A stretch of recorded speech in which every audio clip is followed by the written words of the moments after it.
Good morning everyone. সকালে ঘুম থেকে তাড়াতাড়ি উঠে গেলেও বিছানা ছেড়ে উঠতে বেশ টাইম লাগে আমার মতো কে কে আছো কমেন্ট করে জানিও। উঠে পরে রুমটা একটু ক্লিন করে নিলাম, তারপর ফ্রেশ হয়ে একটু চা নিয়ে বসলাম। ঘুম থেকে উঠে আমার চাটা খুবই দরকার, আর আমি জানি আমার মতো অনেকেই আছো যারা সকালের শুরুটা চা দিয়ে করো। এরপর আমার একটা শ্যুট বাকি ছিল, সেটা কমপ্লিট করলাম। তারপর রুমের জানলাগুলো খুলে দিলাম। বেশ অনেক দিন পর খুব ভালো রোদ দিয়েছিল। সারাদিন বৃষ্টি দেখার পর একটু রোদ দেখলে মনটা বেশ ভালো লাগে। তারপর দেখি মেকআপের জিনিসগুলো উলটপালট হয়ে আছে, তাই ওগুলোকে ভালো মতো গুছিয়ে নিচ্ছি। যতই ভালোভাবে গুছিয়ে রাখি না কেন, তাও সেই বারবার এলোমেলো হয়ে যায়। কিভাবে রাখলে জিনিসগুলো ভালো থাকবে সেটা যদি তোমরা জানো তাহলে আমাকে অবশ্যই জানিও, আমি ট্রাই করব।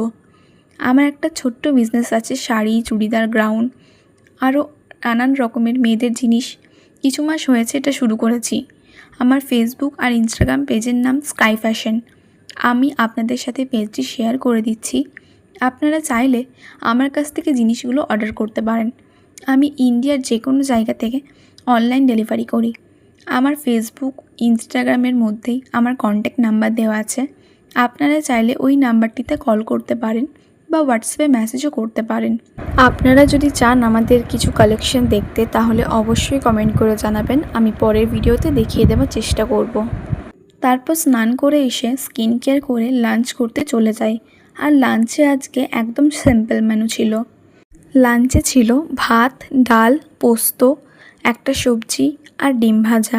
লাঞ্চ কমপ্লিট করে এসে একটা ভিডিও আপলোড করা ছিল, সেটা করে কিছুক্ষণ রেস্ট নিই।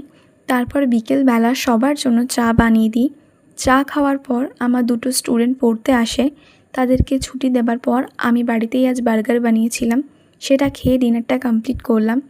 আর ভিডিওটা ভালো লাগলে চ্যানেলটি সাবস্ক্রাইব করে দিও আর একটা লাইকও করে দিও।